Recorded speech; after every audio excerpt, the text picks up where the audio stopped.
ஸ்ரீ சிவசங்கரா தேவனே, ஸ்ரீ சிவசங்கரா தேவனே. சங்கரம் சிவசங்கரம். Question from Govindan sir. ஆன்மீகம் என்பது வெளியிலிருந்து நாம் கற்றுக்கொள்வதல்ல. நமது வாழ்வில் வரும் சோதனைகளால் நாம் புடம் போடப்படுகிற நிலையில் நாம் பெறுகிற அனுபவங்கள் நம்மை கொண்டு சேர்க்கிற இடம்தான் அனுபூதி என்று முந்தைய அருளுரை ஒன்றில் தெரிவித்திருக்கிறீர்கள். ஒரு மனிதனுடைய வாழ்க்கையில் ஏற்படும் சோதனைகளால் இந்த உடலுக்கு பல லௌகீக அனுபவங்கள் கிடைக்கின்றன. அதே சமயத்தில் ஆத்மாவுக்கும் பல தெய்வீக அனுபவங்கள் கிடைக்கின்றன. இதில் எந்த அனுபவம் ஒரு மனிதனை அனுபூதி நிலைக்கு அழைத்துச் செல்லும் வல்லமை படைத்தது? ஆத்மா என்பது சந்தோஷம் துக்கம் இரண்டையும் தாண்டிய ஒரு ஒளி வடிவம். அது ஜோதி. அதனால் அது சுகமும் இல்லை சோகமும் இல்லை. ஒரு விளக்கு எரிஞ்சிட்டு இருக்கு. அந்த விளக்கில் இருக்கிற ஜோதிக்கு சுகம் இருக்கா சோகம் இருக்கா எதுவும் கிடையாது. அப்போ நமக்குள்ள எரிந்து கொண்டிருக்கக்கூடிய ஒரு ஜோதி இருக்குது. ஜோதி சுயம் அதுதான் எல்லாருக்கிட்டையும் இருக்குது. அதுக்கு பேர் ஜோதி பரம் என்று சொல்லக்கூடியது. அதனால் ஆத்மா என்பது அழிவற்றது, பிறப்பு இறப்பு இரண்டையும் கடந்தது, சுகம் சோகம் இரண்டையும் தாண்டியது. அதனால் ஆத்மாவுக்கும் இதுக்கும் கனெக்ஷனே இல்லை. பட் இப்போ இந்த லைட் எரியணும்னு சொன்னால், இந்த ஃபேன் சுற்றணும்னு சொன்னால் அதுக்குள்ளே எலக்ட்ரிசிட்டி இருக்குது. ஆனால் இந்த கண்டெய்னர் தேவைப்படுது. இந்த டியூப் லைட் இல்லைன்னா இந்த விளக்கு எப்படி வரும்? இந்த ஃபேன் காற்றாடி சுற்றலைன்னா உங்களுக்கு காற்று எப்படி வரும்? இந்த மாதிரி ஒன்று இல்லைன்னா இந்த கலர் எப்படி எரியும்? இந்த மாதிரி ஒன்று இல்லைன்னா நான் பேசுகிறது உங்களுக்கு எப்படி கிடைக்கும்? அதனால் அந்த கண்டெய்னர் என்றும் இல்லையா, அதுதான் உடம்பு. எல்லாவற்றுக்கும் அந்த ஆத்மா இயக்கி அனுபவங்களை பெறுவதற்கு ஒரு கர்மேந்திரியமாக இது என்னன்னா இன்ஸ்ட்ருமெண்ட்னா என்ன, கர்மாவை அனுபவிப்பதற்காக இருக்கக்கூடிய ஒரு டூல். அதுதான் இந்த உடம்புன்னு சொல்கிறது. அதனால தான் திருமூலர் சொல்கிறார், உடம்பார் அழியின் உயிரார் அழிவர், உடலுக்குள் உத்தமன் உருபொருள் கண்டே உடலை ஓவாது ஓம்புகின்றனேங்கிறார். இப்போ உள்ள சாமி இருக்காரு, அதனால் இந்த உடம்பை நான் காப்பாற்றுறேன். இந்த கோயில் இருக்குது, இந்த கோயிலை ஏன் பெருக்கி வச்சுருக்கோம், ஏன் லைட்டெல்லாம் போடுறோம், எல்லாம் செய்கிறோன்னா சாமி இருக்காருன்றதுனால. அந்த மாதிரி சாமி நமக்குள்ளே இருக்கார். அதுக்கு இந்த கோயில் தான் இந்த உடம்பு என்பது. உன்னுடம்பு ஆலயம் வெள்ளம் பெரும் கோயிலுங்கிறதுனால அதனால் நாம் இந்த உடம்புக்கு மரியாதை கொடுக்குறோம். உள்ள சாமி இல்லைன்னாக்க இந்த கோயிலை யார் மதிப்பான்? ஒரு பில்டிங் தானே, இது ஒன் மோர் எல்ஐசி பில்டிங் மாதிரி. அதனால் இந்த கன்செப்ட் ஆத்மா தான் எல்லாம். ஆனால் ஆத்மா சுகம் சோகம் இரண்டையும் தாண்டியது. அதை வைத்திருக்கக்கூடிய கண்டெய்னர் தான் உடம்பு என்பது. இந்த உடம்பு வச்சு தான் ஆத்மா பல்வேறு விதமான அனுபவங்களை அனுபவிக்கிறது. ஒரு டைம் வரும் உங்கள் லைஃப்பில், உங்களுடைய அனுபவங்கள்லாம் முடிஞ்சு போயிடும். இந்த உலகத்தில் நீ அனுபவிக்க வேண்டிய கோபம் தாபம் சுகம் சோகம் எல்லாம் முடிஞ்சு போயிடும். அப்போ மைண்டு பிளாங்க் ஆகிடும், எந்த தாட்டுமே இருக்காது. அதுக்கு வாச்சா மகோச்சரம்னு பேர், நிர்வாணம்னு பேர். நிர்வாணம்னா எ தாட்லெஸ் மைண்ட், எ நேக்கட் மைண்ட் அப்படின்னு அர்த்தம். அந்த நிலை வர்றபோது இந்த ஆத்மாவுக்கு ஒன்றும் வேலையே இல்லையா, அது இந்த உடம்பு விட்டு தனியாக கூட பிரிஞ்சிடும். ஃபெவிகால் போட்டு ஒன்று ஒட்டி வச்சுருக்கீங்க, அந்த ஃபெவிகால் இல்லைன்னா தனியாக பிரிஞ்சிடும். அந்த மாதிரி இந்த உடம்புக்குள்ளே இருக்கக்கூடிய சோல் தன்னை செப்பரேட் பண்ணிக்கிற ஒரு காலம் வரும். அந்த கர்மாக்கள் முடிஞ்ச பிறந்தான் அது செப்பரேட் பண்ணிக்கும். அந்த கர்மாக்கள் இருக்க வரைக்கும் உடம்புக்குள்ளே தான் இருக்கும். பிகாஸ் இட் நீட்ஸ், அதுக்கு தேவைப்படுது. அந்த அனுபவங்கள் தேவைப்படுறதுக்காக தான் இந்த உடம்பை தேர்ந்தெடுத்திருக்கு. அதனால் இதெல்லாம் அனுபவங்களால் தெரிகிற விஷயங்கள். ஆத்மா எதனாலும் பாதிக்கப்படாத, எதையும் பாதித்து விடாத, அதுவும் தன்னை பாதிக்காது, இன்னொருத்தனையும் பாதிக்காது, ஒன்றையும் பாதிக்காது. ஸோ ஆத்மா எதனாலும் பாதிக்கப்படாத, எதையும் பாதித்து விடாத ஒரு அற்புதமான விஷயம். இந்த உலகத்தில் எல்லா ஜீவராசிகள், ஏதோ நம்ம மனுஷங்க நமக்கு தான் ஆத்மாலாம் இருக்குதுன்னு நீங்கள் நினைக்க வேணாம். எறும்பு முதலாகிய எல்லா ஜீவராசிகளுக்குள்ளேயும் ஒரு ஆத்மா இருக்குது. எப்படி எல்கேஜியிலிருந்து ஒரு எம்ஏ பிஹெச்டி வரைக்கும் போகிறீங்களோ அந்த மாதிரி அந்த ஹையர் லெவல் தான் எம்ஏ பிஹெச்டி லெவல் தான் இந்த மனிதன் என்பது. ஆனால் இந்த உலகத்தில் இருக்கிற மண்புலி பூனை எலி பல்லி எல்லாமே கூட இந்த உலகத்தில் ஆத்மாவோடு கூடிய விஷயங்கள். நமக்கு அதை புரிஞ்சுக்கிற பக்குவம் இல்லை. அனிச்ச மலர்னு ஒன்று இருக்குது, அது கொஞ்சம் வாசனை பார்த்தாவே வாடி போயிடுதான், அவ்வளோ செட்டிலாக இருக்குது. ஷிரடி சாய்பாபா உட்காந்துருக்காரு. இதில் ஒரு பல்லி கொட்டை கொட்டான்னு சவுண்ட் பண்ணினே இருக்கு. அவர் இதை பார்த்து சிரிச்சுக்கினே இருக்கார். எல்லோரும் ஏன் பாப்பா சிரிக்கிறீங்க அப்படிங்கிறாங்க. இந்த பல்லியோட அக்கா பல்லி அவுரங்காபாத்லேருந்து வந்துக்கிட்டு இருக்குது, இதுக்கு எவ்வளோ சந்தோஷம் பாருன்னு. அவங்க ஒன்றும் புரியல. பல்லிக்கு அக்கா பல்லி அவுரங்காபாத்லேருந்து வருது, இவர் ஏதோ தமாஷ் பண்ணுறாருன்னு நினச்சிருந்தாங்க. கொஞ்ச நேரம் கழித்து ஒரு ஹஸ்பண்ட் ஒய்ஃப் வராங்க. அவங்களுடைய பேக்கில் அதுலேருந்து ஒரு பல்லி குச்சி நேராக போய் இந்த பல்லிக்கிட்ட கொட்டான்னு ரெண்டும் பேசிக்கிது. இவர் சிரிச்சுன்னு கேட்குற, எந்த ஊர்லேருந்து வர்றீங்க அப்படின்னு. அவுரங்காபாத்லேருந்து வரேன். அப்போ நமக்கு அந்த பவர் வரல. ஷிரடி பாபா மாதிரி உயர்நிலைகளை தொட்டவர்களுக்கு அந்த பவர் இருக்குது. ஒவ்வொரு ஜீவராசிக்கும் உணர்வுகள் இருக்குது. அந்த உணர்வுகளை புரிந்து கொள்ளுகிற லெவல் நமக்கு வராதுனால தெரியல. இப்போ ஒரு செடி இருக்குது, அந்த செடியை நீ கிள்னியானா அதுக்கு வலிக்குதா இல்லையான்னு உனக்கு தெரியாது. ஆனால் ஒரு கிரையோஃபோனிக் கேமரான்றாங்க, அதை வச்சு பார்த்தா அந்த செடி துடிக்கிறது உன்னால் பார்க்க முடியுமா? ஸோ அந்த பவர் நமக்கு வர்ற போது நமக்கு எல்லாம் புரியும். அதனால தான் வள்ளல் ராமலிங்கடிகளை சொல்கிறாரு, எல்லா உயிரும் என் உயிராயின, இந்த உலகத்தில் இருக்கிற எல்லாத்துக்குள்ளேயும் நான் தான் இருக்கேன், ஈஸ்வர சர்வபூதானம், எல்லாம் கடந்த எண்ணம்பலத்தீசர் எல்லாம் கடந்தும் என்னுள் இருந்தார். சிவன் அங்கே இருக்கான், இங்கே இருக்கான், அதில் இருக்கான், இதில் இருக்கான், கடைசியில் நமக்குள்ளேயும் இருக்கான், எல்லாம் கடந்து என்னுள் இருந்தாரே என்று புரிந்து கொள்கிற ஞானம் இல்லையா, அதுதான் ஆத்ம ஞானம் என்பது. இப்போ சரீரம் வேறு, ஆத்மா வேறு. ஆத்மா என்பது ஜோதி. இந்த மாதிரி கண்ணு காது வாய் மூக்கெல்லாம் அது கிடையாது. இந்த கண்ணு காது வாய் மூக்கை வச்சு தான் ஆத்மா தன்னை புடம்போட்டு கொள்கிறது, தன்னுடைய அனுபவங்களை அது முகர்ந்து கொள்கிறது. இந்த உலகத்தில் நல்லதும் இல்லை கெட்டதும் இல்லை தான் என்று தாங்கள் கூறுகிறீர்கள். ஆனால் திருவள்ளுவரோ இனிய உளவாக இன்னாத கூறல் கனியிருப்ப காய் கவர்ந்தற்று என்று கூறுகிறாரே. அப்படியானால் இனியதும் இன்னாததும் இந்த உலகத்தில் இருப்பதாகத்தானே அர்த்தம்? இந்த இரண்டு நிலைப்பாடுகளையும் தெளிவுபடுத்துமாறு. நீ இது ஒரு பழம்னு நினைக்கிற. இந்த பழம் முதல்ல என்னவா இருந்தது? ஒரு பிஞ்சா இருந்தது, காயாச்சு, கனியாச்சு. அதனால் இது வேறு அது வேறு அல்ல. ஒரு முதிர்ந்த நிலையில் அது பழம், முதிராத போது அது காய். அப்போ இனிய உளவாக இன்னாத குரல் அப்படிங்கிறது என்ன? இந்த உலகத்தில் கடவுள் நமக்கு 32 பல்ல கொடுத்துருக்காரு, அதுக்குள்ளே ஒரு நாக்கு போட்டிருக்காரு, அது ஜில்லுன்னு இருக்கணும், எச்செல்லாம் வேறு வச்சுருக்கிறாரு. இப்போ நாம் என்ன பண்ணணும்? கடவுள் இவ்வளோ பாதுகாப்பாக வச்சுருக்கிற நாக்கை வச்சுக்கிட்டு தீயினால் சுட்டப்புண் உள்ளாரும் ஆறாதே நாவேனால் சுட்டவடு.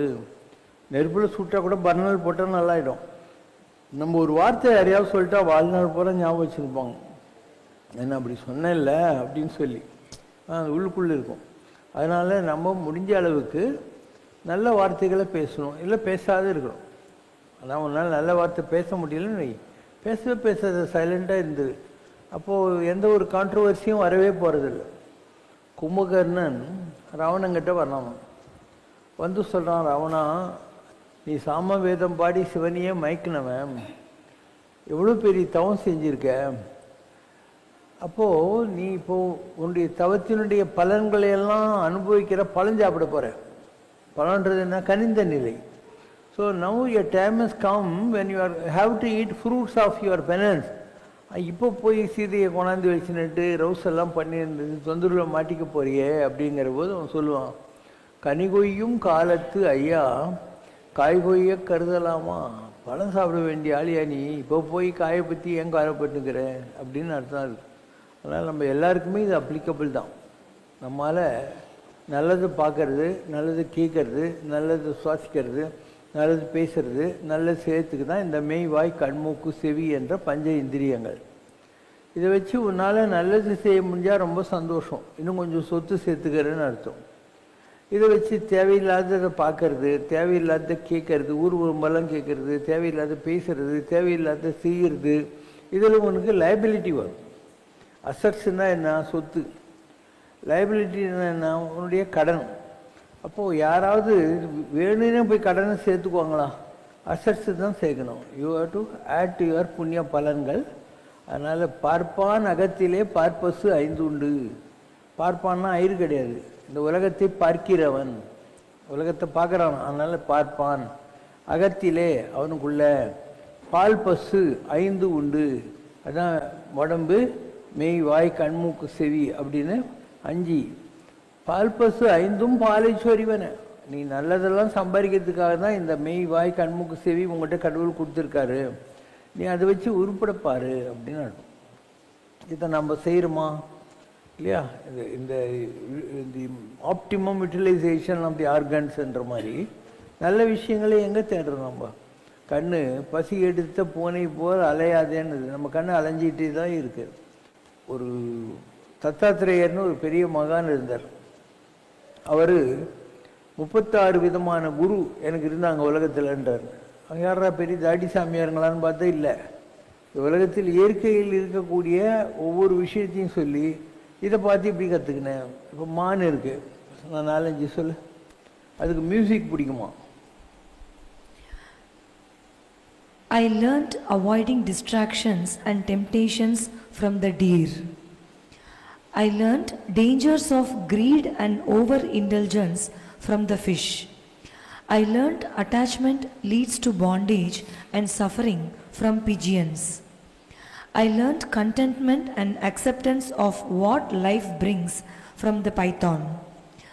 I learnt remaining unmoved amidst life's challenges and temptations from the ocean.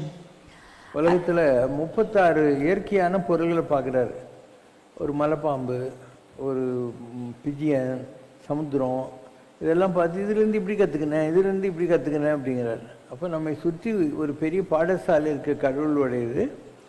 அந்த அதையெல்லாம் பார்த்துக்கிட்டு இருந்தாவே நமக்கு எது ரைட்டு எது ராங்குங்கிறதெல்லாம் தெரிஞ்சிடும். அதாவது வி டோன்ட் திங்க். கடவுள் நம்மக்கிட்ட ஒரு மைண்டாக இருக்கிறார், அறிவாக இருக்கிறார். அந்த அறிவை வைத்து கொண்டு நாம் ஆராய்கிற போது தான் நமக்கு எது நல்லது எது கெட்டதுன்னு தெரியும் உலகத்தில்.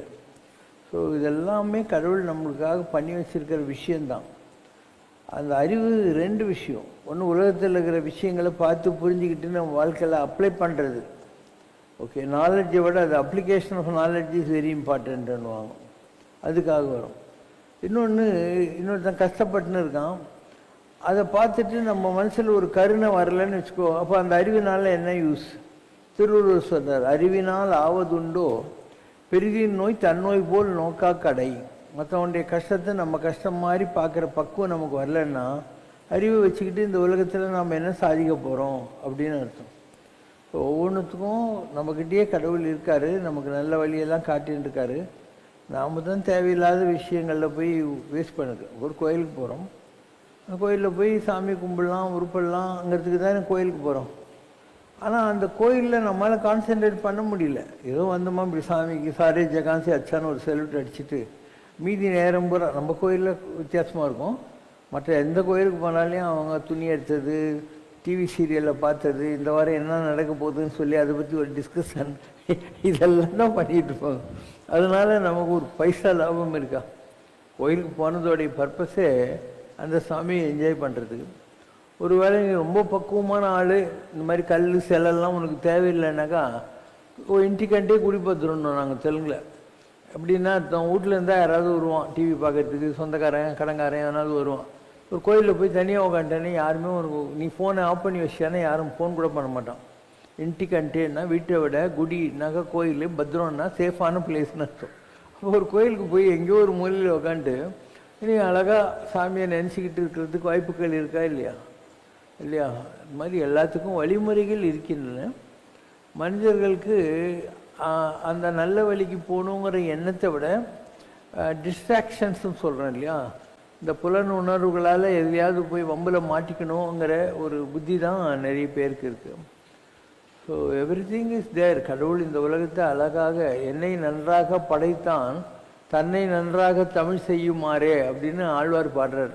கடவுள் நம்மளை நல்லதாக படிச்சிருக்காரு, அதை வச்சு எவ்வளவோ நல்ல விஷயம் செய்யலாம். நம்ம பாட தெரிஞ்சால் பாடலாம், கடவுளை பார்க்கலாம், கோயிலை பெருக்கலாம், பூக்கட்டி கொடுக்கலாம், இதெல்லாம் இருக்குது நம்ம சாஸ்திரத்திலே இருக்குது.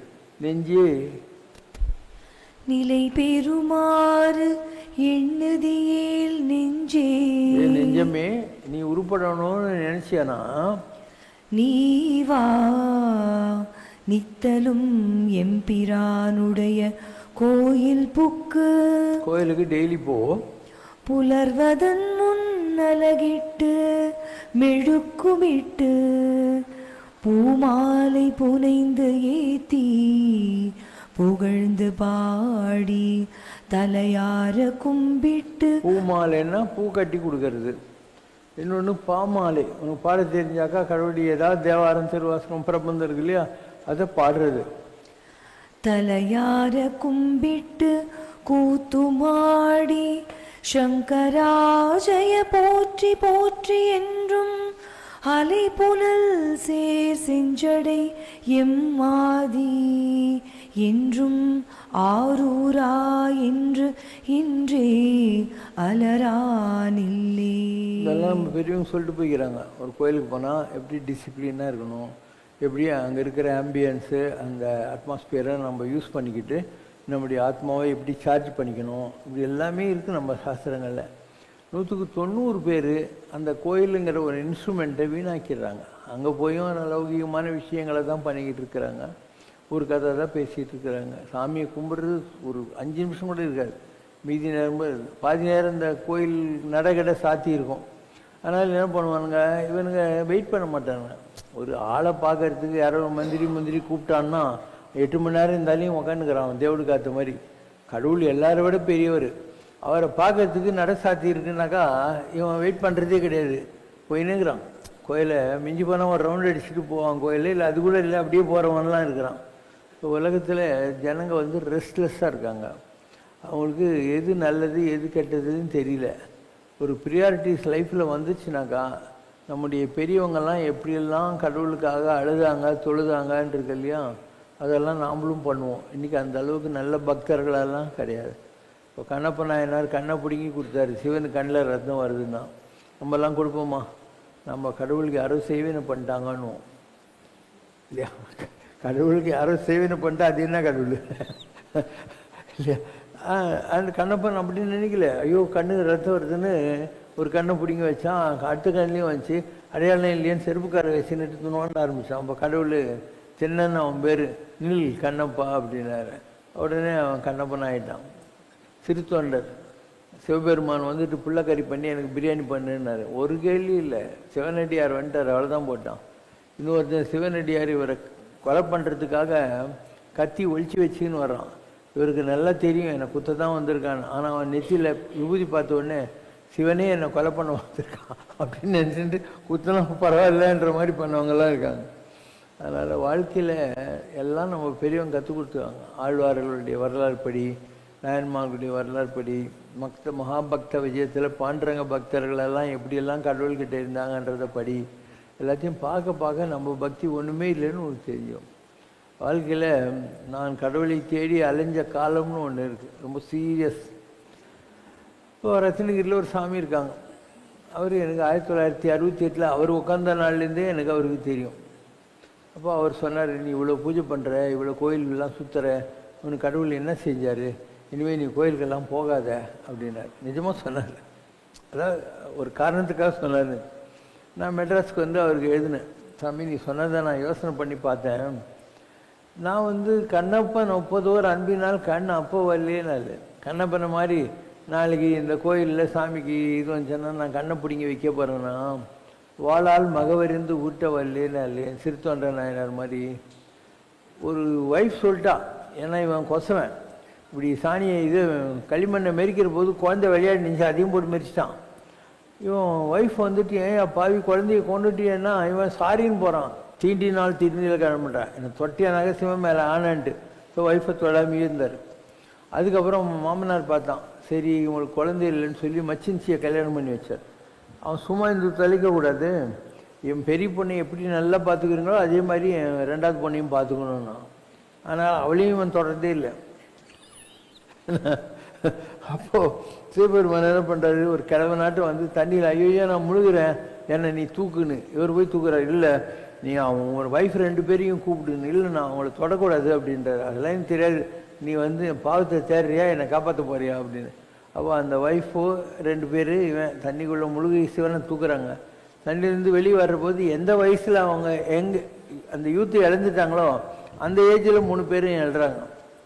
இதான் வந்து தீண்டினால் திருநெல் கண்ணன்னு சொல்லுது. அப்போ நான் ரஜினி சாமியாருக்கு எழுதினேன், கண்ணப்பன் ஒப்பதோர் அன்பினால் கண்ணப்போ வல்லேன் அல்லேன், வாளால் மகவறிந்து ஊட்ட வல்லேன் அல்லேன். திருநீலகண்ட நாயனாரை மாதிரி வந்து நான் பிஹேவ் பண்ணுவேனான்னு எனக்கு தெரியாது. இந்த மாதிரி பெரிய பெரிய பக்தியெல்லாம் பார்த்த கடவுள், நீ என்னடா ஒரு ஒன்றை நான் கந்தர் சஷ்டி கவசம் 2 கோயிலுக்கு போயிருப்பேன், அதனால நீ கேடுவேன்னா கேட்டுப்போன்னு சொல்லி என்னை விட்டா நான் எங்கே போவேன்? என்னுடைய பர்சூட்டே கடவுளை அடையிறதுக்காக தான், அதனால் நீ சொன்னதை என்னால் ஃபாலோ பண்ண முடியாது, சாரின்னு எழுதினேன். நிஜமாக எழுதினேன். அப்போ அவர் எனக்கு கருணை எழுதினார், உன்னுடைய பக்தியின் ஆழத்தை பரிசோதித்து பார்த்தேன், நீ வெற்றி பெற்று விட்டாய் அப்படின்னு. ஸோ சாமி எனக்கு ரொம்ப வருஷமாக தெரியும், 68லேருந்து தெரியும். நான் அவர்கிட்ட உட்காந்து இருக்கிற போது யாராவது வருவாங்கல்ல, வந்துட்டு இவர் யார் அப்படின்வாங்க அந்த காலத்துலேருந்தே. அப்போது நான் சிச்சின்னு சொல்லுவேன், நான் ரத்னகிரி கோயில் நாய், வருவேன், நைட் தங்குவேன், சாமி சாப்பிட எதனா கொடுப்பாரு, நான் மறுநாள் காலையில் பஸ் பிடிச்சி வேலைக்கு போயிடுவேன் அப்படின்னு சொன்னேன். அவர் வந்து இல்லை, இவன் என் ஆத்மா, அதாவது அவருக்குள்ளே இருக்கிற ஆத்மா முருகன், எனக்குள்ள இருக்கிற ஆத்மாவும் முருகன், இவர் என் ஆத்மா, ஊழ்வலி அன்பு நெஞ்சம், எங்கள் 2 பேருக்கும் பழைய ஜென்மத்தில் கனெக்ஷன் இருக்குது, கர்மா ஊழ்னா, ஆனால் ஊழ்வலி அன்பு நெஞ்சம் அப்படின்னு எழுதி காட்டுவார். நான் உலகத்தில் இப்போ நீங்கள்லாம் என்கிட்ட வர்றீங்க, எல்லாத்துக்கும் காரணம் இருக்கும், நமக்கு ஏதோ ஒரு சம்மந்தம் இருக்குது, ஏதோ ஒரு காலத்தில் ஏதோ ஒரு பிறவியில் உங்களுக்கும் எனக்கும் சம்மந்தம் இருக்குது, அதனால தான் என்கிட்ட வர்றீங்க. இல்லை நாட்டில் கோயிலாக இல்லை, நாட்டில் சாமியாருங்களாம் இல்லை, இல்லையா, சம்மந்தம் இருக்கும். அது என்னன்னு சொல்ல முடியாது. இப்போ திருவண்ணாமலைக்காரங்க இருக்காங்க, அவங்க எப்படியும் மாதத்துக்கு 1 தடவை 2 தடவை இங்கே வந்துடுவாங்க, நீங்கள் சாப்பிட்ட ஸ்வீட்டெல்லாம் அவங்க தான் கொண்டாடுறாங்க. அப்போ திருவண்ணாமலையில் அவ்வளோ பெரிய அண்ணாமலையார் இருக்காங்க, ஆனால் அவங்களுக்கு இங்கே வரணும்னு எப்படி தோணுது? இப்போ பரவாயில்ல, அவங்க பொண்ணு கல்யாணம் ஆகிருக்குது, அதனால் வராங்க. அந்த காலத்தில் எங்கே இருந்துச்சு பொண்ணு? இல்லை, அவளே வந்து திருவண்ணாமலை கோயிலில் உட்காந்துட்டு சாமி கும்பிட்டு இருப்பாள். அப்போது ஒவ்வொரு தடவை நான் திருவண்ணாமலை பண்ணாலையும் அந்த பொண்ணு அவங்க அம்மா யாராவது அங்கே இருப்பாங்க கோயில். அது எப்படி நடக்குது? ஏதோ கனெக்ஷன் இருக்குது. கனெக்ஷன் இல்லாமல் நடக்கவே நடக்காது. எல்லாமே இந்த உலகத்தில் கனெக்ஷன், பழைய பிறவிகளுடைய வாசனைகளால் நடக்கிறது. இப்போ யாரோ வராங்க, வெளியிலேருந்து வராங்க, அந்த வெளியிலேருந்து அவங்களுக்கு வரணும்னு ஏன் தோணுது? இல்லையா? எவ்வளோ, நான் தான் சொல்கிறேன், எவ்வளோ சாமியார் இருக்கானுங்க. இன்னும் சொல்லப்போனால் என்ன நீ சாமியார் நம்பாது இருக்கிறதுக்கு 1000 காரணங்குது. நான் பேண்ட் ஷர்ட்டு போட்டுக்கிறேன், அட்டாடி பேண்ட் செய்வேன், சாமியார் வேஷம் கூட கிடையாது என்கிட்ட, ஆனாலையும் ஏதோ ஒரு எண்ணத்தில் நீ என்கிட்ட வர்றியா இல்லையா? அவங்கெல்லாம் பால்கோட்லேருந்து வராங்க. பால்கோட்டில் ஏறத்தாழ 25 வருஷமாக அவங்களுக்கெல்லாம் தெய்வநாயகன் ஒருத்தர் இருந்தார், இறந்தார். இப்போ அவங்க துணையார் வந்திருக்காங்க, அவங்க எல்லோரும் வந்திருக்காங்க, ஒரு மன்றம் வச்சு நடத்திட்டு இருக்காங்க தமிழர்களாக ரொம்ப வருஷமாக. அப்போ பாலக்கோட்லேருந்து வருஷம் 2 தடவை 3 தடவை வருவாங்க. வர்றபோது சொல்லுவாங்க, எங்களுக்கு ஒரு இடம் கொடுத்துருங்க, நாங்களே சமைச்சு சாப்பிட்டுக்கிறோம் அப்படின்னு. அவங்களே எல்லாம் கொண்டாந்து அவங்களே சமைச்சு அவங்களே சாப்பிடுவாங்க. இங்கே வந்து சும்மா இருக்க மாட்டாங்க, வர்றவங்கெல்லாம் இந்த இடத்த பெருக்கி மொழிகி என்னெல்லாம் வேலை செய்யுது, கார்டன் ஒர்க்கு, குப்பை வர்றதெல்லாம் பண்ணிட்டு போவாங்க. அப்போ ஒரு சாதாரணமான ஒரு மீடியம் சைஸ் டவுனில் இருந்து வர்ற ஒரு குரூப், அவங்கள எப்படி அந்த மாதிரி எண்ணம் வருது இல்லையா? அதனால் எல்லாம் விட்ட குறை தொட்ட குறை. உலகத்தில் ஏதோ ஒரு பழைய கனெக்ஷன் இருக்கும், அதனால வர்றீங்க. அண்டு உங்களுக்கு தெரிஞ்சாலையும் வருவீங்க, தெரியலனாலையும் வருவீங்க. அண்ட் அந்த மாதிரி வரணுன்றது ஏற்கனவே நிர்ணயமாயிருக்கு. முன்னர் நமது இச்சையினால் பிறந்தோம் இல்லை, முதலிடை கடை நம் வசத்தில் இல்லை. நம்ம நினச்சிக்கிட்டு இந்த உலகத்தில் பிறகலை. பாஸ்ட்டு, ப்ரெசண்ட்டு, ஃப்யூச்சரு எதுவும் நம்ம கண்ட்ரோலில் இல்லை. அவங்கெல்லாம் வந்து ஆரம்பத்தில் தட்சின் ஷிர்டி, நம்ம கண்ணனூருக்காரங்க, தட்சின் ஷிர்டி இல்லையா, அங்கே சாய்பாபா கோயில், அங்கே தான் பழக்கம். அதுக்கப்புறம் அப்படியே பழகி இங்கே வீடு எடுத்துன்னுட்டு வந்தாங்க. இப்போது பொண்ணுக்கு கல்யாணம் ஆகிப்போச்சு, மகனுக்கு கல்யாணம் ஆயிடுச்சு இல்லையா? அப்போது எங்கே கண்ணன் இருக்குது, எங்கே நான் உட்காந்து என்ன இருக்கேன்? இவ்வளோ பெரிய மெட்ராஸில் 85 லட்சம் ஜனங்களில் அவங்க எப்படி எங்கிட்ட வரணும்னு அவங்களுக்கு தோணுது. சரி, வந்தது தான் வந்தாங்க, ஒரு 5 வருஷம் ப்ளஸ் எப்படி அவங்க அந்த கண்டினியூஸ் கான்ட்ராக்டில் இருக்க முடியுது? இதெல்லாம் யோசனை பண்ணால் தான் அவனுக்கு ஆன்மீகம்ன்றது எவ்வளோ அற்புதமான பாஷை. குறுந்தொகைன்னு ஒரு பாட்டு அதில் வரும், ஞாயும் ஞாயும் யாராகியரோ நீயும் நானும் எவ்வழி அரிதும் செம்புல பெயநீர் போல அன்புடை நெஞ்சம் தாம் கலந்தன வேணும். ஆகாசத்தில் மேகம், அதுலேருந்து மழை பெய்யுது, பூமியில் செம்மண் தரை இருக்குது, ஆகாசத்தில் மேகமாக இருந்தது, தண்ணி மழையாக வருது, பூமியில் இருக்கிற சிவப்பு கலர் மண்ணோடு சேர்ந்து ரெண்டும் சிவப்பு கலர் தண்ணியாக ஓடினே இருக்கு. அந்த மாதிரி நான் யார், நீ யார், எங்கள் அப்பா அம்மா யார், உங்கள் அப்பா அம்மா யார், நம்ம ரெண்டு பேரும் எப்படி மீட் பண்ணுறோம் லைஃப்பில், ஏன் இந்த ரிலேஷன்ஷிப் கண்டினியூ ஆகுது, இது யோசனை பண்ணிப்பார். இதுதான் குறுந்தொகை பாடல். அதனால் எல்லாமே அப்படி நடக்கிறது தான். யாராக இருந்தாலும் அவங்கெல்லாம் வந்து ரொம்ப வருஷமாக இருக்கிறாங்க. நம்ம டைல்ஸ், ஒரு காலத்தில் டைல்ஸ், அவர் பேரே டைல்ஸ் இருந்தாங்க. சந்தான சார் இவங்கெல்லாம் 1996 வந்தாங்க. சந்தான சார் அவங்க ஹோல் ஃபேமிலி எல்லாம் 96 பேட்சில் வந்தவங்க. பெசன் நகரில் இருக்கிற போது வந்தாங்க. இப்படி ஒவ்வொருத்தரும் வேறு வேறு இடத்துலேருந்து வந்தவங்க தான், வேறு வேறு இடத்துலேருந்து கனெக்ட் ஆனவங்க தான். எப்படி இது நடக்குதுன்னெலாம் சொல்ல முடியாது. இப்போ குருமூர்த்தி வந்து மயிலாப்பூரில் இருந்தார். அவர் வந்து ஒரு ஃபேக்ட்ரி வச்சுருந்தார், ஆட்டோமொபைல் பார்ட்ஸ் கொடுக்கறதுக்கு, ப்ளஸ் ஹோட்டல் வச்சுருந்தார். அப்போது அவர் நீலாங்கரைக்கு தான் வந்தார். வந்துட்டு அப்போ வெங்கல்லூரில் நான் ஆஸ்பத்திரி எல்லாம் நடத்தி கிராமத்து ஜனங்களுக்கு பண்ணுவேன். அவங்க சமைச்சு அவங்க பொண்ணுங்க 2 பேர், அவங்க ஜீப்பு, அதில் எல்லாத்தையும் கொண்டாந்து அங்கே வர்ற ஜனங்களுக்கு ஒரு 350-400 பேருக்கு ஒரு காய், ஒரு சாம்பார் சாதம், ஒரு தயிர் சாதம் அப்போல்லாம் எல்லாம் கொடுத்து சர்வீஸ் பண்ணின்னு இருந்தாங்க அந்த இடத்துல. அப்போ எப்படி வராங்க அவங்க இல்லையா? எங்கேயும் மயிலாப்பூரில் இருக்காங்க, நான் நீலங்கரையில் இருக்கேன். சரி ப்ரோக்ராம் பார்த்துட்டு வந்தாங்கன்னா கூட ஒரு தடவை 2 தடவை வருவாங்க. அதுக்கப்புறம் தொடர்ந்து கனெக்ட் ஆகிறது.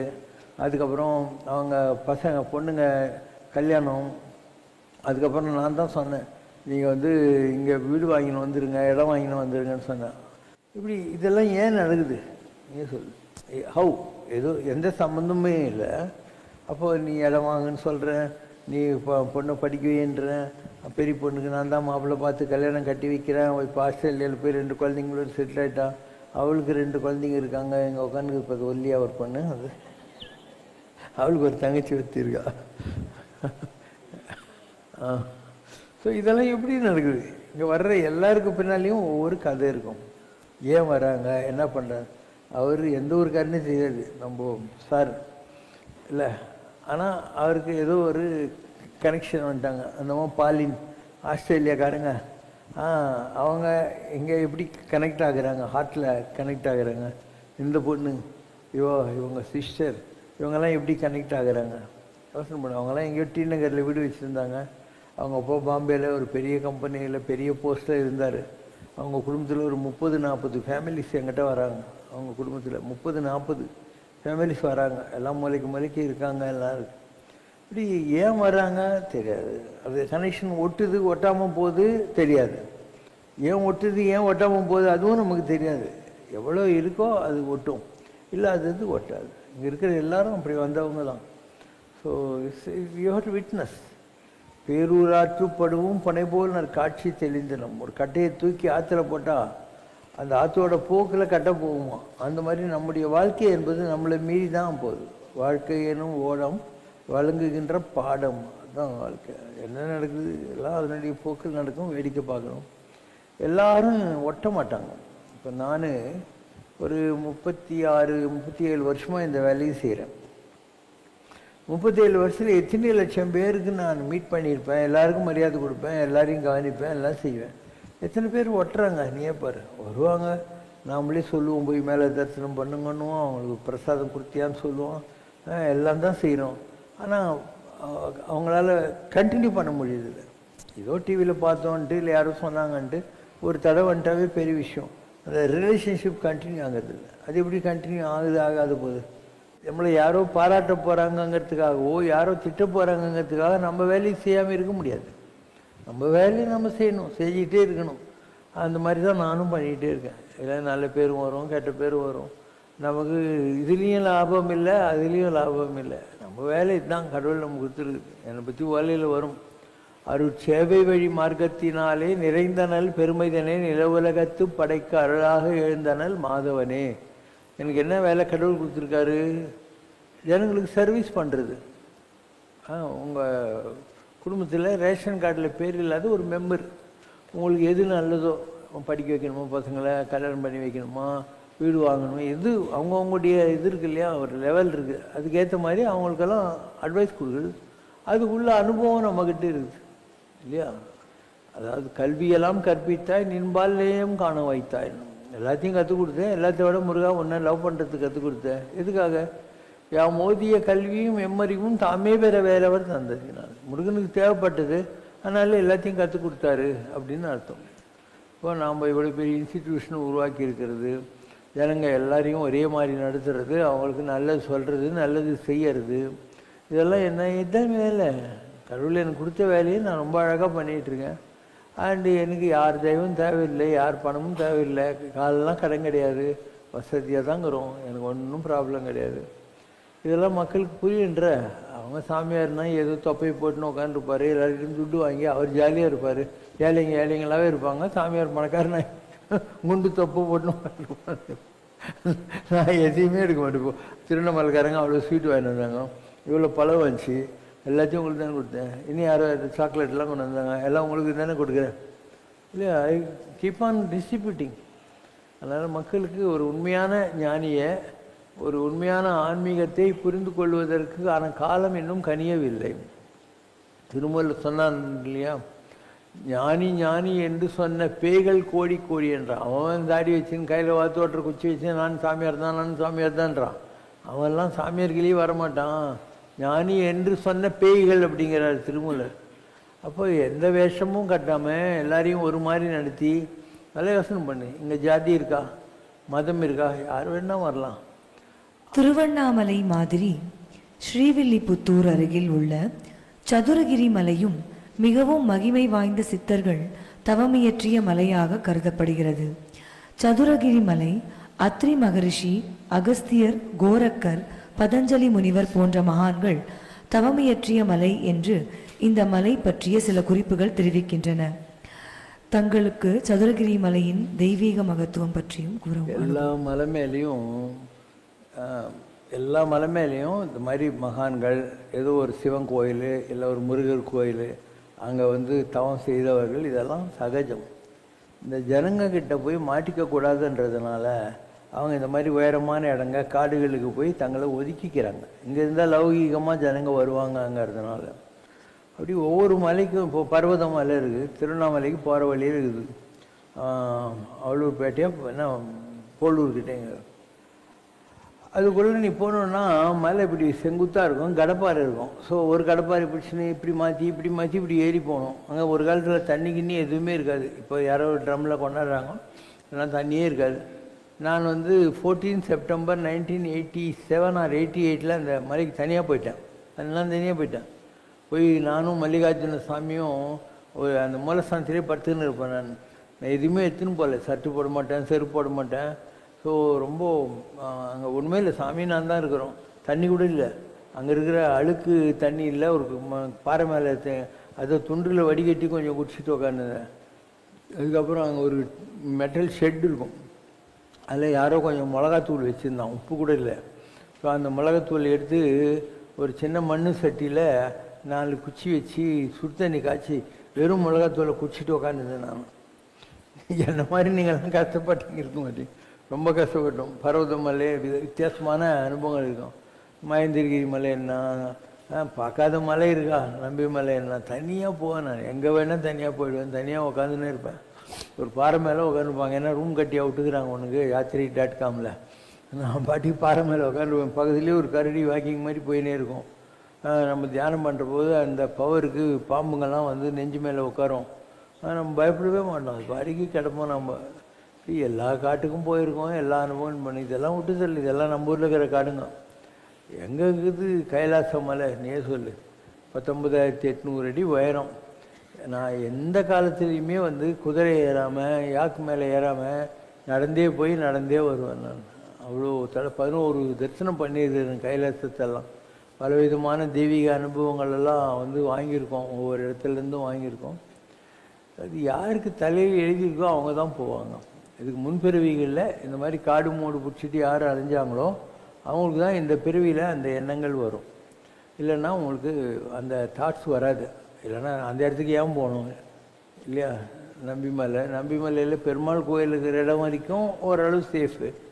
அதுக்கு மேலே போனேனாக்கா எவ்வளோ இடங்கு இருக்குது. நபிமலை மேலே நீ போனேனாக்கா அங்கே தட்சன் கொடைன்னு ஒரு இடங்கு, ஒரு பாம்பு இப்படி தலையை விரிச்ச மாதிரி ஒரு இடம் இருக்கும், தட்சன் கொடைன்னு பேர். அதுலேருந்து கொஞ்சம் தூரம் போனேனாக்கா பறக்கிற பாம்புங்கள்லாம் இருக்குது. அங்கே காற்றை மாத்திரம் சாப்பிட்டுன்னு பறக்கிற மாதிரி இருக்குது. அதுக்கு மேலே போனாக்கா ராம தீர்த்தம், சீதா தீர்த்தம் அப்படின்னு தேவர்கள் கடவுளெல்லாம் குளிக்கிறதுக்காக ஒரு தீர்த்தம் இருக்கும். அதில் நாம் குளிக்கக்கூடாது. ஏதாவது ஒரு இதில் மொண்டு தான் வெளியே உட்காந்து தலைமையில் தேய்ச்சிக்கணும். அதில் நம்ம இறங்கி குடித்தா பாவம். அதுக்குள்ளே போனேனாக்கா ஜோதி புல்லுன்னு ஒன்று இருக்குது. எப்படி ஃப்ளோரசன்ட் லேம்ப் இல்லை, அந்த மாதிரி புல் ஒன்று இருக்கும். அதுக்கப்புறம் அணையா விளக்குன்னு ஒன்று இருக்குது. யார் ஏற்றுறாங்கன்னு தெரியாது, ஆனால் எப்பயுமே அந்த விளக்கு அணையவே அணையாது. பஞ்ச பாண்டவர்கள் மகேந்திரகிரி மலையில் இருந்த ஒரு 5 குகை இருக்குது. போனாங்களா இல்லையா நமக்கு என்ன தெரியும், ஆனால் அங்கெல்லாம் நம்ம போயிருக்கோம். அதே மாதிரி ஆஞ்சநேய தவம் பண்ண இடம் மகேந்திரகிரியில் இருக்குது, அனுமான் கோட்டைன்னு பேர். இந்த இடம் இப்படி இருக்கும், செங்குத்தா, நூற்றுக்கணக்கான குரங்கு இங்கே இருக்கும். அதுதான் ஏதோ ஒரு குகைக்குள்ளே ஆஞ்சநேயர் இருக்கார் அப்படின்னு சொல்லுவாங்க. அது மாதிரி நம்ம போகாத இடம் கிடையாது, பண்ணாத பூஜை கிடையாது. எல்லாம் ஒரு பிறவியினுடைய வாசனை. இதுக்கு முன் பிறவிகளில் நமக்கு அங்கே தொடர்பு இருக்கிறதுனால தான் நம்ம போனோம், இல்லைன்னா முடியுமா? இத்தனை எனக்கு யாரும் கைடே இல்லை. எனக்கு இங்கே நல்ல குருந்தப்ப சாமின்னு ஒருத்தர், அவர் இங்கே மயிலாப்பூரில் கபாலீஸ்வரர் கோயிலுக்கு பேக் சைட் சந்து விநாயகர் நகர்னு அங்கே இருந்தார். அவர் ஒரு ஓலை படித்தார், காக்க பூஜை இல்லை மீனாட்சி கணபதி நாடி, அதில் வந்தது இந்த மாதிரி நீ போகணும். போகிறதுக்கு முன்னால் சேலத்தில் விஸ்வாமித்திரராக போன பிறவியில் இருந்து இப்போ சாந்தானந்த சாமின்னு துர்கைக்கு 18 கையில் கோயில் அமைச்சிருக்காரு. அவருடைய ஆசீர்வாதத்தை வாங்கிட்டு நீ காட்டுக்கு போ, ஏன்னா துர்கை தான் உனக்கு அந்த காட்டில் காவல் அப்படின்னா. அதுக்கப்புறம் கிருஷ்ணவேணி அம்மானு ஒருத்தர் இருந்தாங்க. லாட சங்கிலி சீங்குள்ளர் பொன்னையா சாமின்னு ஒருத்தர் இருந்தார். அவங்க 2 பேரில் யாராவது ஒருத்தர் உனக்கு வழி காட்டுவாங்க அப்படின்னு. 2 பேரில் அந்த அம்மா எனக்கு வயசாகிடுச்சுப்பான்னுச்சு. இந்த பொன்னையா சாமி என்னை 35-36 தடவை அங்கே வான்னு வர, நான் இங்கேருந்து பஸ்ஸு பிடிச்சி போவேன். போய் சின்னமனூர் சிந்தலச்சேரியில் ஏதோ டீ கடை வாசலில் வெயிட் பண்ணுவேன். 3-4 நாள் கழித்து வருவார். வந்த உடனே நேராக குச்சனூர் கூட்டின்னு போய் ஒரு காக்கா பொம்மை வாங்கி வச்சுட்டு, இன்னும் உத்தரவு கொடுக்கல, நீ போயிட்டு வா அப்படின்னார். இவன் என்ன நம்ம பண்ணுறதுன்னு கோவம் வந்து நேராக திருப்பதியில் போய் மொட்டை போட்டேன். கும்பமேளா போயிட்டு அங்கே சர்வீஸ் பண்ணேன் 9 நாள். அங்கே இருக்கிற சாமியாரங்களுக்கு எல்லாம் வந்து இந்த காட்டெல்லாம் க்ளீன் பண்ணுறது, அவங்க ஒரு அல்வா மாதிரி கிண்டி கொடுப்போம், அதை சாப்பிட்டு அங்கேயே உட்காந்துருந்தேன். அதுக்கப்புறம் நேராக வந்து போயிட்டேன் நான். அழகர் நம்பியார்னு ஒருத்தர் வக்கீல் திருநெல்வேலியில், வெங்கடகிருஷ்ணன் ஒருத்தர் வக்கீல். இவங்க 2 பேரையும் அலங்கார் கன்சாம்பில் துணைக்கு அனுப்பிச்சார். அவங்க ஒரு குறிப்பிட்ட இடம் வரைக்கும் என்னை போய் யானைக்கட்டி தாம்பரம் கோயில்லாம் அங்கே விட்டாங்க. அங்கேருந்து நான் போனேன். என் கூட ஒரு ஆள் அனுப்பிச்சாங்க, அருணாச்சலன். அந்த ஆள் கொஞ்சம் தூரம் வந்தான். இந்த கஜேந்திர மோட்சம்னா யானை காலை பிடிச்ச போது ஆதி மூலமே தான் முதல்ல கிட்டேருந்து காப்பாற்றிச்சு இல்லையா, அந்த இடம். அது வரைக்கும் தான் எனக்கு தெரியும். நீங்கள் இதுக்கு மேலே பார்த்துக்கோங்க. நான் ஊர்ந்து புரண்டு அந்த காடு பூரா எக்ஸ்பிளைன் பண்ணிட்டேன். ஃபுல்லாக எக்ஸ்ப்ளோர் பண்ணிவிட்டு காட்டில் இருந்துட்டு நான் வந்தேன். இப்படி எவ்வளோ கஷ்டப்பட்டுருக்கிறேன் கடவுள் புரிந்து கொள்வதற்காக, இல்லை அடைவதற்காக. யாருமே இந்த கலியுகத்தில் நினச்சி பார்க்க முடியாத அளவுக்கு கஷ்டப்பட்டுருக்கேன். எந்த காடு, எந்த மோடு, எதை விட்டோம். இப்போ இவங்கெல்லாம் திருவண்ணாமலைக்காரங்க. ஒரு 5 வருஷத்தில் குறைஞ்சபட்சம் ஒரு 1.5-2 வருஷம் விட்டு திருவண்ணாமலையில் தான் இருப்பேன். அங்கே சிவகாசி நாடார் மேன்ஷன் ஒன்று இருக்கும். அங்கே 5 ரூபா கொடுத்தா மேலே ஒரு பாய் தைக்க கொடுப்பாங்க. மொட்டை மாடியில் தான் படுத்துக்குவேன். அண்டு காலையில் 5:30-6 மணிக்கு கோயிலுக்குள்ளே போடுவேன். போய்ட்டு 12:30 வரைக்கும் கோயிலில் தான் உட்காந்துருப்பேன். அண்ணாமலை நேர் எதிரில் 2 கதவு இருக்குல்ல, அங்கே தான் உட்காந்துருப்பேன். அங்கேருந்து நேராக விசிறி சாமியார்கிட்ட வந்துடுவேன். அப்போல்லாம் சாப்பிட மாட்டேன். ஒரு நாளைக்கு ஒரு கிளாஸ் பசும்பால் தான், காப்பி டீ மோர் எதுவுமே பழக்கம் இல்லை. ஸோ சாமிக்கிட்ட உட்காந்துட்டு 4 மணிக்கு மலையை சுற்றுவேன். மலையை சுற்றி திருப்பி திருவண்ணாமலை கோயிலுக்கு போயிட்டு அவங்க பள்ளியார சேவையில் தவிர பால் கொடுப்பாங்களே, அதை குடிச்சிட்டு நாடார் மேன்ஷனுக்கு வந்துடுவேன். இப்படி 48 நாளெல்லாம் தொடர்ந்து திருவண்ணாமலையில் டெய்லியும் மலை சுற்றுறது, உட்கார்றது எல்லாம். அந்த கடவுளை எப்படியும் பிடிச்சி சாமி இருக்கிற கோபக்குள்ளே போயிடணும் அப்படிங்கிற அளவுக்கெல்லாம் கஷ்டப்பட்டு எல்லாம் பண்ணோம். நம்ம விதமான அனுபவங்கள்லாம் வந்துச்சு. எல்லாத்தையும் முடிச்சுட்டு அதுக்கப்புறம் சாமி தான் சொன்னார், நீ ஒரு பிறவிலையும் இந்த மாதிரி குடும்பத்தை விட்டு வந்துடுற, அதனால தான் உனக்கு அடுத்த பிறவி வருது. நீ மெட்ராஸுக்கு போ, என்ன ஆனாலும் குடும்ப பொறுப்பை முடிச்சுட்டு நீ என்ன வேணால் பண்ணிக்கோ. நான் வந்து பார்த்தேன், முதலையும் இல்லாத வியாபாரம் எங்கே விளங்கும், எல்லாத்தையும் விற்றேன். எனக்கு நான் ரொம்ப பெரிய பணக்காரன். எனக்கு வந்து பெரிய பங்களா, ஷூட்டிங் எடுக்கிற பங்களா. ஒரு நாளைக்கு 3000லேருந்து 5000 ரூபா வாடகை வரும். அதுக்கப்புறம் 3 பஸ்ஸு ஃபேக்ட்ரிங்களுக்கு ஸ்டாஃப் எடுத்துன்னு போகிறது. அப்புறம் மாடர்ன் பிரெட்டுக்கு கொக்கோ கோலாவுக்கு 4 லாரி. அப்புறம் கன்னு மேன் போட்டு பேங்க்குக்கு பணம் எடுத்துன்னு போகிறதுக்கு 6 வேனு. பேங்க் ஆஃப் மெஜிராக்கு 3 car. Anna Nagar rotary club சங்க தலைவர், அண்ணா நகர் சிவா விஷ்ணு கோயில் founder president, Madras goods transport association 14 வருஷம் தலைவர். நான் பார்க்காத சொகுசு கிடையாது, வாழ்க்கை கிடையாது. எல்லாத்தையும் பார்த்து முடிச்சுட்டு தான் உட்காந்துருந்தேன். எல்லாம் போச்சு, எல்லாத்தையும் விற்றுட்டு திருப்பியும் ஒரு வாழ்க்கையை ஆரம்பித்து மவுண்ட் ரோட்டில் வாலாஜா ரோட்டில் ஒரு கொரியர் ஏஜென்சி எடுத்தேன். அப்புறம் ராகவேந்திரா ஷிப்பிங்னு ஒரு ஷிப்பிங் கிளியரிங் ஆஃபீஸ் ஆரம்பித்தேன். திருப்பியும் ஒரு லாரி வாங்கி மாடர்ன் பிரெட்டுக்கு மெட்ராஸ் பாண்டிச்சேரி ஷட்டில் சர்வீஸ் விட்டேன். ஒரே வருஷத்தில் 5 வருஷம் லட்சம் சம்பாதிச்சேன். பையன் பொண்ணு ஒய்ஃபு எல்லோரும் போய் 96 ஜனவரி 16 அமெரிக்காவில் செட்டில் ஆகிட்டாங்க. அவரும் நான் தனியாக வந்துட்டேன். அன்னிலேருந்து இன்றைக்கி வரைக்கும் நான் இப்படி தான் இருக்கேன். 96 ஜனவரி 16 நான் இப்படி தான் இருக்கேன். அடுத்த வேலை சாப்பாடு ஒரு காலத்தில் ஒருத்தர் வீட்டில் வந்துச்சு. ஏதோ ஒரு வீட்டில் சாப்பிட்றோம். நான் துணியெல்லாம் வாங்குறதே இல்லை. நம்ம ஆளுங்க கொடுத்துக்கினே இருப்பாங்க யாராவது. நானும் என்ன பண்ணுவேன், நான் யூஸ் பண்ணது ஏதாவது இருந்தால் உதவும் கரங்கள், இணையும் கரங்கள், ஏதாவது ஓல்டேஜ் ஹோமுக்கு அனுப்பிச்சிடுவேன். இந்த பசங்க இந்த பேஸ்ட்டு ப்ரெஷ்ஷு ஷேவிங்கெல்லாம் வாங்கி வச்சுருவாங்க. அவ்வளோதான், தீர்ந்து போச்சு. எனக்கு காலெலாம் செலவில்லை. ₹1 நான் வச்சுக்கிற பழக்கமே கிடையாது. எப்பயுமே வெறுங்கையில் தான் இருப்பேன். எனக்குன்னு எந்த சொத்தும் கிடையாது. இவ்வளோ பெரிய சொத்து இருக்குது இல்லை, நான் எதுவும் கையெழுத்து ட்ரஸ்டி எதுவுமே கிடையாது. இப்படி ஒரு ஆள் வாழ்கிறது ரொம்ப கஷ்டம். அவன் சொந்தக்காரன் மாமா மச்சான் எல்லாரையும் கூப்பிட்டு அவங்கள தான் அவன் கமிட்டி மெம்பர் வச்சுருப்பான். இங்கே இருக்கிற யாருமே அந்த மாதிரி இல்லை. அப்போ கடவுள்னு ஒருத்தர் இருக்கான்ல, இதெல்லாம் அவன் தானே கொடுத்தான். அப்போ அவனுக்கு அவனை காப்பாற்றிக்க தெரியாதா என்ன? கடவுளுக்கு அவனை காப்பாற்றிக்க தெரியாதா என்ன? எல்லாம் புரியாது ஜனங்களுக்கு. இவ்வளோ பெரிய அமைப்பில் எதுலேயும் என் கையெழுத்தே இருக்காது. எனக்குன்னு எந்த சொத்தும் நான் வச்சுக்கிறதே கிடையாது. இதெல்லாம் மக்களுக்கு என்றைக்காவது ஒரு நாள் புரிஞ்சாதான் நம்ம ஆயிடுச்சு தெரியும். நீ என்னுள் இசைக்கிறாய், நான் உன்னுள் வசிக்கிறேன், வேறென்ன எனக்கிங்கு வேண்டும் சங்கரா, வேறென்ன எனக்கிங்கு வேண்டும். தாயன்பை மிஞ்சியே நீ அன்பை பொழிகிறாய், சேக்கிங்கு வேறென்ன வேண்டும், இந்த சேக்கிங்கு வேறென்ன வேண்டும், இந்த சேக்கிங்கு வேறென்ன வேண்டும். வேர் தொட்டு மணக்கிறாய், விருட்சமாய் வளர்கிறாய், வேறென்ன சத்சங்கம் வேண்டும், இதைவிட வேறென்ன சத்சங்கம் வேண்டும். அகந்தையை அழிக்கிறாய், ஆனந்தம் அளிக்கிறாய், வேறென்ன பேரின்பம் வேண்டும், மண்ணில் வேறென்ன பேரின்பம் வேண்டும், மண்ணில் வேறென்ன பேரின்பம் வேண்டும். जय शिव शंकर रे स्वामी जगत परिपालकरे, आदि शंकर अवतारा अनाथ रक्षकरे. ओम जय शिव शंकर रे. அன்னையும் தந்தையும் நீரென்றறிந்தும் அன்பில் நனைகின்றோம் சுவாமி, அன்பில் நனைகின்றோம். ஆசானும் இறையாகிய தேவா நின்னடி பணிகின்றோம். ஓம் ஜெய் சிவசங்கரரே.